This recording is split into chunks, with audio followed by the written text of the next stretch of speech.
और आइए शुरू करते हैं न्यूज पथ पर सफर। सबसे पहले आपको दिखाते हैं ऐसी तस्वीरें जिनका जिक्र सरे रहा है। ये तस्वीरें सुर्खियों में भी है और सोशल मीडिया पर भी है। इनसे आपका बाखबर होना बेहद जरूरी है क्योंकि चौराहे पर इन्हीं की चर्चा है। चर्चा शिवराज के बयान की भी है।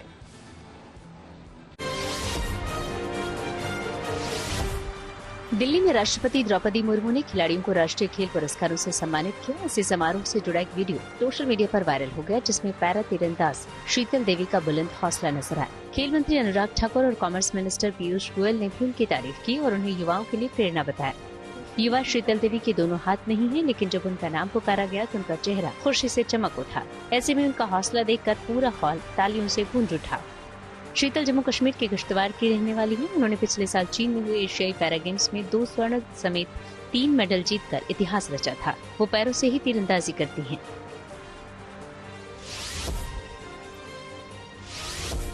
राम मंदिर के प्राण प्रतिष्ठा समारोह के दिन 22 जनवरी को इंदौर में भी खास बनाने की तैयारी शुरू हो गई। दरअसल इंदौर नगर निगम के महापौर ने सभी शॉपिंग मॉल, रेस्टोरेंट और दूसरी जगहों पर भगवान राम और मंदिर की प्रतिकृति लगाने की अपील की। यानी जैसा राम मंदिर अयोध्या में तैयार हो रहा है, वैसा ही छोटा मंदिर सार्वजनिक जगहों पर लगाने की सलाह दी गई। महापौर पुष्यमित्र भार्गव ने कहा कि जैसे शहर में 25 दिसंबर से नए साल तक क्रिसमस ट्री लगाए जाते हैं, वैसे ही राम मंदिर की प्रतिकृति लगाई जा सकती है। दिल्ली के गीता कॉलोनी में हनुमान जी की 51 फीट ऊंची मूर्ति बनाई गई। इसका अनावरण भी 22 जनवरी को होगा, यानी जब अयोध्या में रामलला की प्राण प्रतिष्ठा होगी। इस मूर्ति को बनाने का काम लगभग आखिरी दौर में है। यहाँ हनुमान जी के दोनों कंधों पर राम और लक्ष्मण बैठे हुए दिख रहे हैं।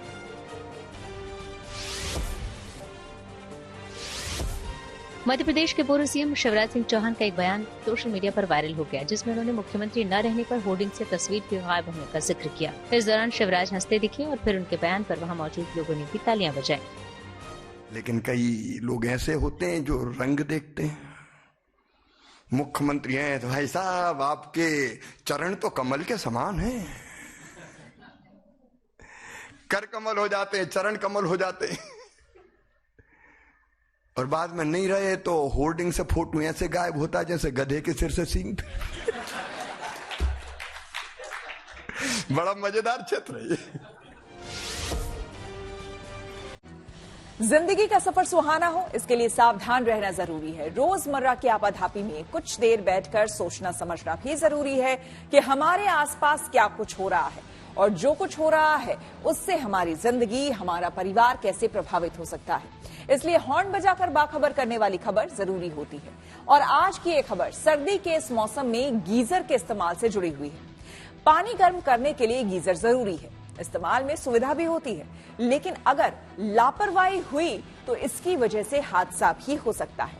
कुछ दिन पहले ही राजस्थान में एक महिला की बाथरूम में दम घुटने से मौत हो गई क्योंकि गैस गीजर से गैस लीक हो रही थी। ऐसा हादसा ना हो इसलिए सावधानी जरूरी है और सावधानी वाला हॉर्न बजाना हमारे लिए भी जरूरी है।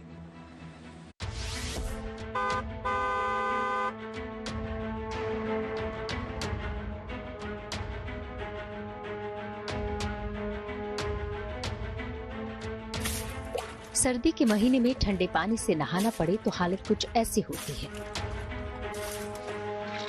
अव्वल तो लोग पानी के पास जाने से भी डरते हैं। जो हिम्मत करते हैं उनके एक्सप्रेशन देखने लायक होता है। जैसे तैसे नहा लिया तो देर तक दांत कुछ इस तरह कीर्तन करते हैं। ठंडे पानी से नहाना तो मुश्किल है। हाँ, अगर पानी गर्म है तो नहाने के मामले में विचार किया जा सकता है। इसलिए सर्दी की एंट्री के साथ गीजर की अहमियत बढ़ जाती है। बस स्विच ऑन किया और थोड़ी देर में ही नहाने के लिए गर्म पानी मौजूद। लेकिन ये जो सुविधा है कई बार समस्या में बदल जाती है। कई मामलों में ये गीजर हादसे की वजह बन जाता है और हो सकता है कि किसी की जान भी चली जाए। राजस्थान के श्रीगंगानगर में गैस गीजर की वजह से एक महिला की दम घुटने से मौत हो गई। ऐसे हादसे से बचने के लिए गीजर के मामले में सावधान रहना जरूरी है। सावधानी वाला हॉर्न बजाना जरूरी है।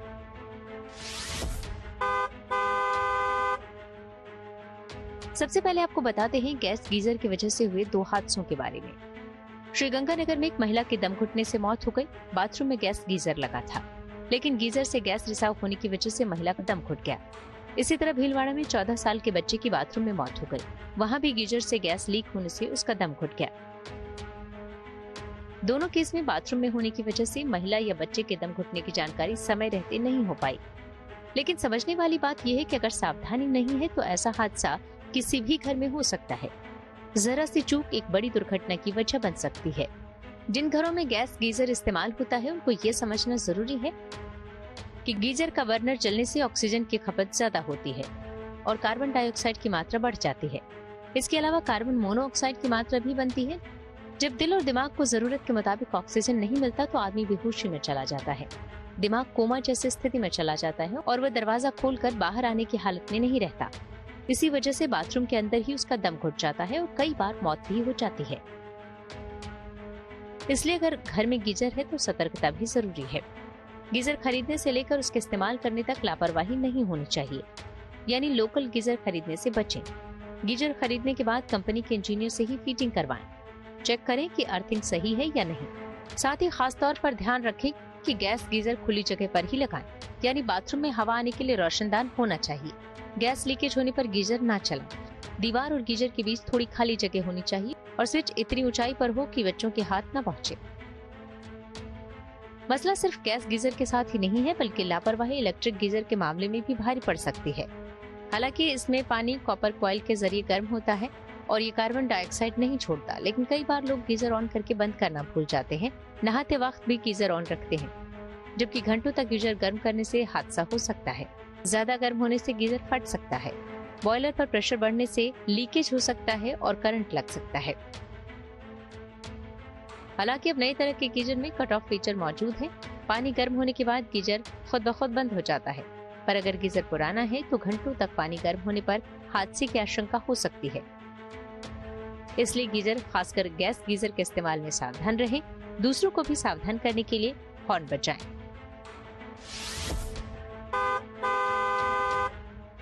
Bureau report, good news today.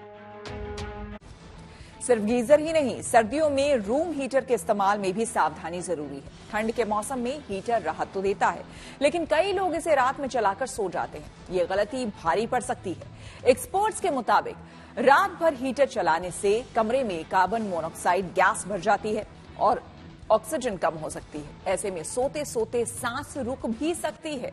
ध्यान रहे कि रूम हीटर कमरे की हवा को ड्राई करता है, जिससे कि स्किन ड्राइनेस हो सकती है। ज्यादा रूम हीटर चलाने से आंखें भी प्रभावित हो सकती है। इससे आंखों में ड्राइनेस की समस्या हो सकती है। कुछ लोगों को रूम हीटर से एलर्जी भी होती है। इससे निकली गर्म हवा से नाक भी ड्राई हो सकती है। अस्थमा या फिर सांस के मरीजों को रूम हीटर में ज्यादा देर तक नहीं रहना चाहिए। कमरे में ऑक्सीजन का स्तर कम होने से सांस में समस्या हो सकती है। ये भी याद रखें कि हीटर रजाई, कंबल या फिर अन्य कपड़ों से करीब 5 फीट से ज्यादा की दूरी पर हो। इससे आग से बचा जा सकता है। हीटर के लापरवाही से इस्तेमाल करने पर सेहत को क्या नुकसान हो सकता है, बता रहे हैं डॉक्टर मानव मनचंदा। रूम हीटर जो जनरली हम इलेक्ट्रिक हीटर्स के नाम से रूम हीटर लगाते हैं अपने कमरे में, उसके कुछ अंगों पे साइड इफेक्ट्स होते हैं। सबसे कॉमन होता है कि उससे ड्राइनेस हो जाती है पूरे कमरे में। तो ये ड्राइनेस आपकी आंखों को और आपकी स्किन को बहुत तंग करती है। आंख में एलर्जी हो सकती है ड्राइनेस से, स्किन में इरिटेशन हो सकती है ड्राइनेस से। ये इसके कुछ कॉमन साइड इफेक्ट्स हैं जो लेस सीरियस हैं, लेकिन इससे कुछ सीरियस साइड इफेक्ट्स भी होते हैं जो कि लंग्स को हमारे तंग करते हैं। जितना ज़्यादा हम रूम हीटर, सपोज हम 4-5 घंटे से ज़्यादा रूम हीटर इस्तेमाल करते हैं तो शरीर, जो कमरे में ऑक्सीजन है वो कम होती जाती है और कार्बन मोनोऑक्साइड एक गैस है जो बढ़ती जाती है। जब ये गैस इकट्ठा होना शुरू होती है तो हमें एक्चुअली में कई बार पता नहीं लगता कि ये शरीर पे क्या साइड इफेक्ट कर रही है। केवल शुरू में सिर दर्द होगा, थोड़ी सी लाइट हेडेडनेस होगी, थोड़ा ऐसा लगेगा नौजिया जैसा लगेगा, सिर भारी लगेगा, चक्कर आएंगे।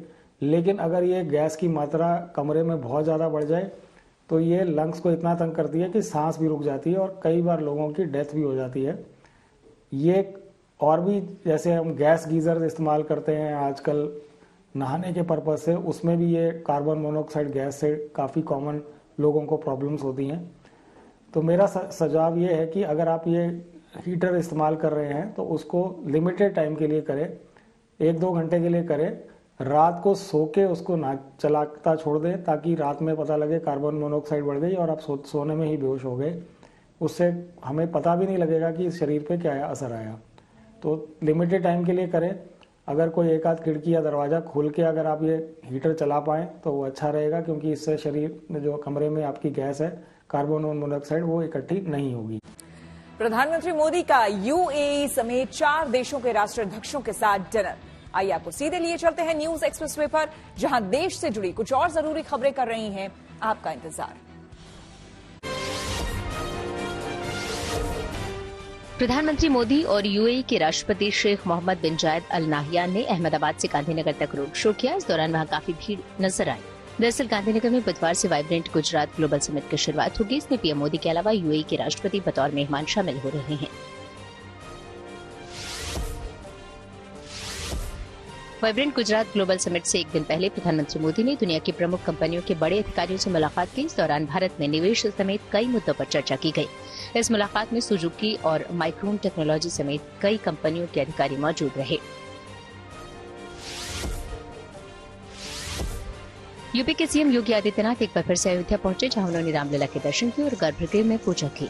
इसके अलावा सीएम ने अपने दौरे में प्राण प्रतिष्ठा कार्यक्रम की तैयारियों का भी जायजा लिया। इस बीच सीएम योगी ने ऐलान किया कि 22 जनवरी को प्राण प्रतिष्ठा के दिन राज्य में स्कूल और कॉलेज बंद रहेंगे। योगी आदित्यनाथ ने इसे राष्ट्रीय उत्सव का दिन बताया है। ऐसे में पूरे प्रदेश में इस मौके पर शराब की दुकानें भी बंद रहेंगी। अयोध्या में राम मंदिर बनाने का काम तेजी से जारी है। इस बीच मंदिर में लगाए गए सोने के गेट की पहली तस्वीर सामने आई। बताया गया कि ऐसे ही 13 और द्वार अगले 3 दिनों में लगाए जाएंगे। खबर है कि एनआईए की एक टीम अमेरिका जा सकती है, जहां वो सैन फ्रांसिस्को में भारतीय वाणिज्य दूतावास पर हुए हमले के मामले की जांच करेगी। इसके अलावा आतंकवाद से जुड़े मामलों की भी तफ्तीश होगी। सूत्रों के हवाले से खबर है कि भारत सरकार लक्षद्वीप के मिनिकॉय आइलैंड्स पर नया एयरपोर्ट बनाएगी। यहां से फाइटर जेट्स, मिलिट्री एयरक्राफ्ट और कमर्शियल विमान भी उड़ान भरेंगे, यानी लड़ाकू विमानों के साथ साथ आम नागरिक भी वहां विमान से आ जा सकेंगे। खबरों के एक्सप्रेसवे से आगे रुक करते हैं सियासी ढाबे का, जहां आज की सबसे दिलचस्प खबर मौजूद है। मीटिंग पर मीटिंग हो रही है, लेकिन इंडिया गठबंधन में सीटों का फॉर्मूला बन ही नहीं पा रहा। बिहार में नीतीश कुमार की ज्यादा सीटों पर अड़े हैं, तो महाराष्ट्र में उद्धव ठाकरे। आम आदमी पार्टी की अपनी मांग है, तो अखिलेश की अपनी शर्तें हैं। अब कुल मिलाकर खींचतान जारी है। इस बीच वक्त निकलता जा रहा है। देर सबेर अगर बात बन भी गई तो कहीं चुनाव के लिहाज से देर ना हो जाए। विपक्ष के गठबंधन में दोस्ती का तराना बंद है, तकरार जारी है। मोर्चा बनाने वालों में सीटों पर मारामारी है। लेन देन पर बात अटकी तो नौबत आंख दिखाने की आई। जेडीयू ने कांग्रेस से पूछ लिया, हम आपके हैं कौन भाई? हम लोगों का मानना है कि किसी भी गठबंधन के सफलता से अंजाम तक पहुंचने की स्थिति तभी होती है जब गठबंधन के सभी दलों के बीच सीटों का बंटवारा मुकम्मल तरीके से हो जाता है। और यही हम 23 सीटों पर चुनाव लड़ा है लोकसभा, उन 23 सीटों पर शिवसेना चुनाव लड़ेगी। किसको जगह ज्यादा मिल रहा है कि कम मिल रहा है, वो इश्यू हमारे महाविकास आघाड़ी में नहीं है। विकास आघाड़ी में एकदम हमारा क्लियर है कि जो भी मेरिट के आधार पे होगा वही डिसीजन महाविकास आघाड़ी में हम लेंगे। उद्धव कई पॉलिटिकल पार्टीज रहते और रास्ता निकालने के लिए जिनका इनसे ज़्यादा वहाँ नहीं है XYZ स्टेट में, उनको वहाँ ध्यान देने के लिए। पवार कह तो ठीक रहे हैं कि बंटवारे में जमीनी सच्चाई देखनी चाहिए, लेकिन कांग्रेस क्या करे? पंजाब में जमीनी सच्चाई भी उलझी हुई है। 2019 के लोकसभा चुनाव में कांग्रेस ने सबसे ज्यादा सीटें जीती थी, इसलिए इस बार भी ज्यादा चाहती है। लेकिन विधानसभा चुनाव में आम आदमी पार्टी ने परचम लहराया, इसलिए कांग्रेस को 13 में से बस 6 सीटें देना चाहती है। इसके अलावा दिल्ली में 3 सीटें देकर एवज में गुजरात और हरियाणा जैसे राज्यों में हिस्सेदारी चाहती है। हमें अब तक यही बताया गया कि आपने 13 की 13 सीटों पर चुनाव लड़ना है और मैं 13 की सीटों पर चुनाव लड़ने की तैयारी कर रहा हूं। और कौन कह रहा 8 सीट या 6 सीट, मेरे को इस बात का मालूम नहीं। अभी 5 राज्यों में आम आदमी पार्टी चाहती है कि गठबंधन में हम साथ मिलकर चुनाव लड़ें। सभी राज्यों में गठबंधन की क्या स्थिति रहेगी, उस पर सब पर एक ऑफिशियल स्टैंड लेने की जरूरत है। पंजाब का मसला जैसे तैसे सुलझ भी जाए तो यूपी का मसला पेचीदा है। यूपी में कांग्रेस 25 सीटें चाहती है, पर अखिलेश 10 से ज्यादा देना नहीं चाहते। दिल्ली में बातचीत से कोई रास्ता नहीं निकला तो कांग्रेस ने दो टूक कह दिया कि गठबंधन की जिम्मेदारी सभी की है। स्थानीय नेता संकेत दे रहे हैं कि गठबंधन के लिए बीएसपी का ऑप्शन खुला हुआ है। इस चुनाव में जिस तरह से इंडिया गठबंधन मायावती को भी जोड़ना चाहता है, तो क्या अगर मायावती इस गठबंधन में जुड़ती है तो ये इंडिया गठबंधन के लिए फायदा होगा या नहीं होगा? उसके बाद का भरोसा आप दिलाओगे? बाद का भरोसा आप में से कौन दिलाएगा? बहुजन समाज पार्टी का आदरणीय बहन जी का इस गठबंधन में शामिल होना आवश्यक है।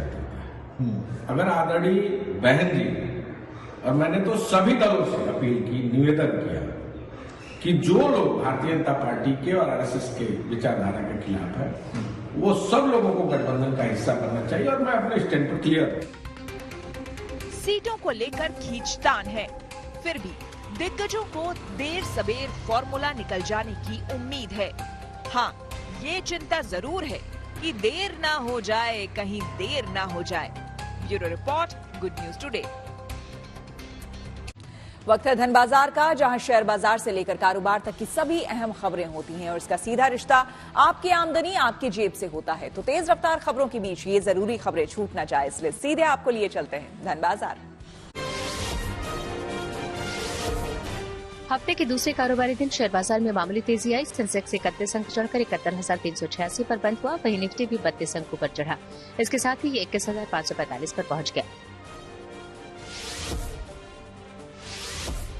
दिल्ली सराफा बाजार में चांदी के भाव चढ़े, हालांकि सोने की कीमत में कोई बदलाव नहीं हुआ। सोने की कीमत स्थिर है, यानी दिल्ली में 10 ग्राम सोने की कीमत 63,200 रूपए है। वहीं चांदी 450 रूपए महंगी हुई है। अब 1 किलो चांदी की कीमत बढ़कर 76,750 रूपए पर पहुंच गई है।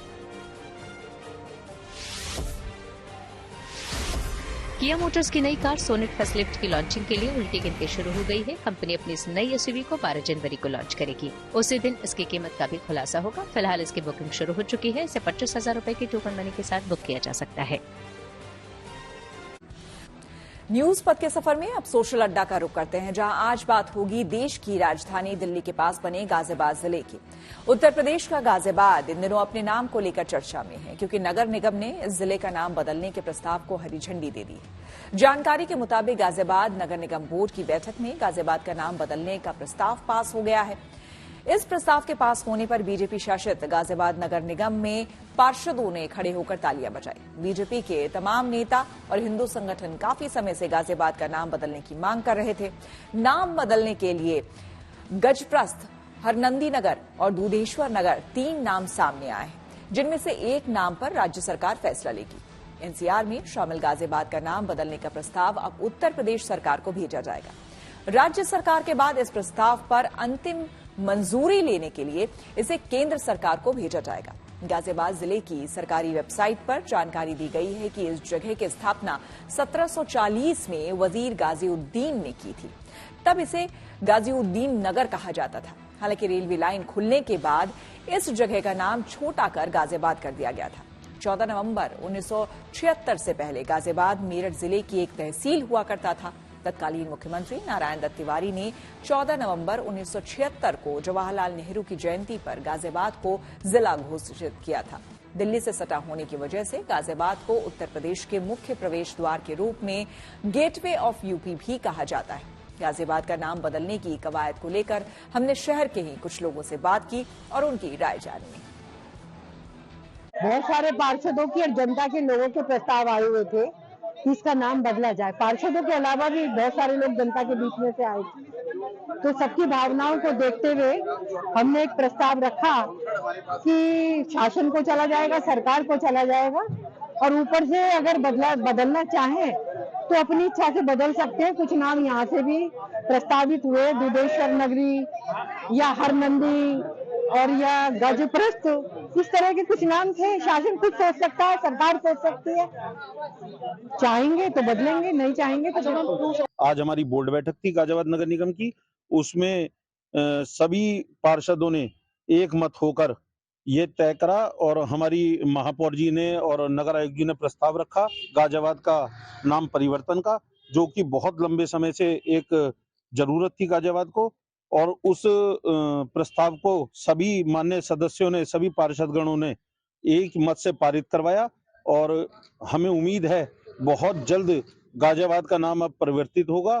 नाम बदला जा रहा है, अब आप इसे किस तरह से देख रहे हैं? देखिए, ये तो एक अच्छी चीज है। 1740 में जिस शहर का नाम गाजी नाम के एक शासक ने रखा था और उस नाम को आज हम बदल के अपनी परंपराओं के हिसाब से और जैसा एक हमारा सनातन धर्म का देश रहा है उसके हिसाब से अगर हम अपने देश की संस्कृति को आगे ले जा रहे हैं और नाम बदल रहे हैं तो ये बहुत ही बढ़िया चीज है और इसे जल्दी से जल्दी बदला जाना चाहिए। ठीक है, तो नाम के साथ कोई इमोशंस तो नहीं जुड़े हुए हैं कि इतने साल से जहाँ रह रहे हैं वहाँ का नाम चेंज हो जाएगा? हम ये मानते हैं कि राम राज्य का अब शुभारंभ हो चुका है और ये बहुत अच्छी हमारे लिए हर्षोल्लास की और सनातन धर्म के लिए बहुत अच्छी हर्षोल्लास की बात है कि सभी जो मुगलों के शासकों के टाइम पे शहरों के नाम या स्थानों के नाम रखे गए थे या स्टेशनों के नाम रखे गए थे, अगर हम उनको चेंज करके अपने भगवान या हिंदू संस्कृति के नाम पे रखते हैं तो ये हमारे लिए इससे अच्छी हर्षोल्लास की विषय कोई नहीं होगी और ये जल्द से जल्द रखा जाना चाहिए। योगी जी या मोदी जी इस चीज का विस्तार कर रहे हैं, ये हमारे लिए बहुत प्रसन्नता की बात है। आपके हिसाब से क्या नाम होना चाहिए? इसके लिए जो निगम ने हरनंदी नगर या गजनगर ऐसा कुछ सोचा है, उसमें हरनंदी नगर बहुत ही अच्छी बात है। अगर वो रखते हैं तो हम तो उसके लिए समर्थन करते हैं। ठीक है, मेरे हिसाब से जो हर एक इंसान का अलग अलग नजरिया होता है और मुझे ऐसा लगता है कि नाम बदलने से कुछ नहीं फर्क पड़ता। अब गाजियाबाद है तो गाजियाबाद ही लोग बोलेंगे। अभी आप प्रयागराज का नाम चेंज किया है इस गवर्नमेंट ने, ठीक है, लेकिन अब अधिकतर आप लोग देखेंगे अभी भी इलाहाबाद ही बोलते हैं उसको, तो नाम में कुछ नहीं रखा। हाँ, अगर बदलता है तो मेरे लिए तो भी ठीक है, नहीं बदलता है तो भी ठीक है। हाँ, कोई फर्क नहीं पड़ेगा। कोई फर्क नहीं पड़ेगा मुझे इस चीज से, क्योंकि अब ये 700-800 साल पुराने पहले कब इसका नाम चेंज हुआ था तब से अभी तक चला आ रहा है मुगलों के टाइम से। तो ऐसे हमारे देश में बहुत सारे स्थान हैं जिनके नाम बहुत अलग अलग चेंज किए गए थे, प्राचीन काल की हम बात कर रहे हैं। अब जो है वो है, अब हमें जो भी नाम है उससे एक्सेप्ट कर लेना चाहिए। इतना कुछ हमें विद्रोह या वो नहीं दिखाना चाहिए। हाँ, राम राज्य है, सब कुछ ठीक है, हम भी इसको सपोर्ट करते हैं, लेकिन मुझे कोई ऐसा फर्क नहीं पड़ता इन सब चीजों। राम राज्य है, रोम रोम में राम है, तो समस्या क्या है? क्यों बार बार नाम चेंज करने के पीछे पड़ जाते हैं? नाम बदलना चाहिए, जरूर बदलना चाहिए। क्या फर्क पड़ेगा उससे? बहुत फर्क पड़ेगा। जैसे गाजियाबाद नाम जो पहले से ही किसी मुस्लिम फैमिली के नाम पे है, इसलिए हम सनातन धर्म है, सनातन धर्म के अनुसार ही हमारा इसका नाम गाजियाबाद का गजनगर रखना चाहिए। जो यहाँ मुसलमान राजा थे वो तानाशाही थे। जैसे आप दिल्ली के पास देख लो, लाल किला के पास चारों तरफ रोड देख लो, सिर्फ मोहम्मदनों के नाम पर ही है ये, जबकि ये हम सनातन है, ये भारतवर्ष है, यहाँ भारतवर्ष की संस्कृति सभ्यता होनी चाहिए और उस हिसाब से अगर नाम बदल रहा है तो कोई गलत नहीं है। चूंकि उन लोगों ने भी तो बदला था, हिंदू नाम को जो मुस्लिम नाम किया था उन लोगों ने, फिर भी नाम बदल रहा है। वैसे नाम बदलने में कोई बात नहीं है, काम बदलना चाहिए। कंज्यूमर इलेक्ट्रॉनिक शो की हुई शुरुआत। जी हाँ, टेक्नोलॉजी से जुड़ी ऐसे ही कई जरूरी खबरों को जानने समझने के लिए आइए आपको लिए चलें डिजिटल गली।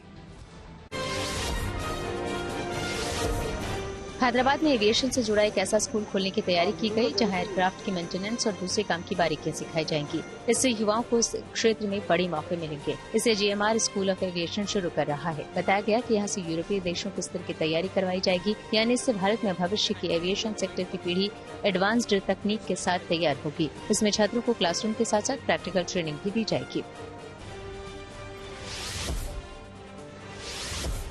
भारत में जल्द स्काई कार चलती नजर आ सकती है। दरअसल जापान की कार कंपनी सुजुकी और स्काई ड्राइव नाम की कंपनी ने एक करार किया है। इसके तहत भारत में स्काई कार सेवा शुरू करने पर काम किया जाएगा। खास बात यह है कि ये सेवा पूरी तरह से रिन्यूएबल एनर्जी पर आधारित होगी और इसकी शुरुआत में 3 लोग बैठ सकेंगे।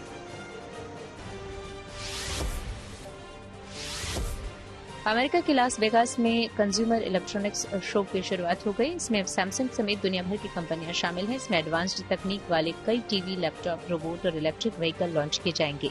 ये कंज्यूमर इलेक्ट्रॉनिक्स शो शुक्रवार तक चलेगा।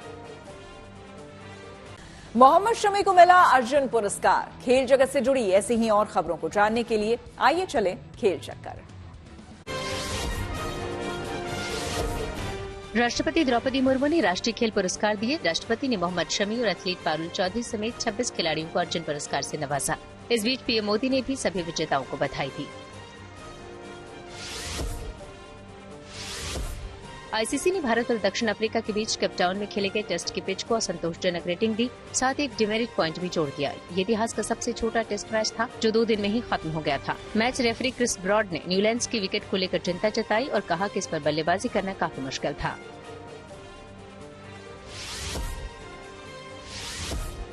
बैडमिंटन खिलाड़ी के श्रीकांत ने मलेशिया ओपन सुपर 1000 टूर्नामेंट के दूसरे दौर में जगह बना ली। उन्होंने पहले मुकाबले में इंडोनेशिया के जोनाथन क्रिस्टी को 12-21, 21-18 और 21-16 से शिकस्त दी।